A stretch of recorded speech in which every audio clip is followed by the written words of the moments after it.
Like we all know, and this is a classic Aaron Ross analogy, but we all know squirrels love pizza, right? Commonly accepted fact. It's their favorite food. But if you were to throw a pizza at a squirrel, it would take off and you'd never see it again. But if you were to be holding a pizza and you take off a little piece and you put it down in front of you and you back away, soon enough, the squirrel's going to be eating out of your hand. And that's kind of the analogy with the sales development call is I'm just trying to see, hey, do you want a bite of crust? Do you want a tiny little crumb? Is this enough? Are you interested enough in this to bite on it? Great. Let me set you up for a larger conversation because the trust just isn't there. You still might throw a whole pizza at me. And, the people on the other end of these calls are just expecting oh, I've got you. I'm going to run through my script now. So that's what they're waiting for. That's the pizza that they're like, I kind of like pizza, but I don't want somebody to throw a script at me.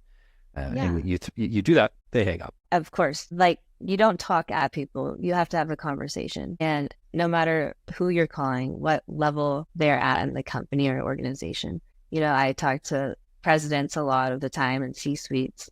That's who my SDRs are prospecting. And if you just call and start ranting about your product and what you do, your value, it's a lot of the time revenue based, and which bigger companies don't really care about. They have bigger challenges to solve besides that factor. And so you can rant at them, but instead of asking questions, you need to lead them to the problem that they are probably facing before you can even introduce a solution. And then you give them that ground to get on the sales call where they dive deeper into their needs. Because now you start ranting about your product, they're not going to correlate the challenges that might not even be on their mind at that moment. Totally agree. And to bring it back to why BANT is the wrong thing to look for on a cold call or a prospect or as an output from a sales development team is, one, to your point, they're never going to open up and give you all this on a cold call. You call somebody out of the blue and you're like, is this a robocall? Is this spam? Is this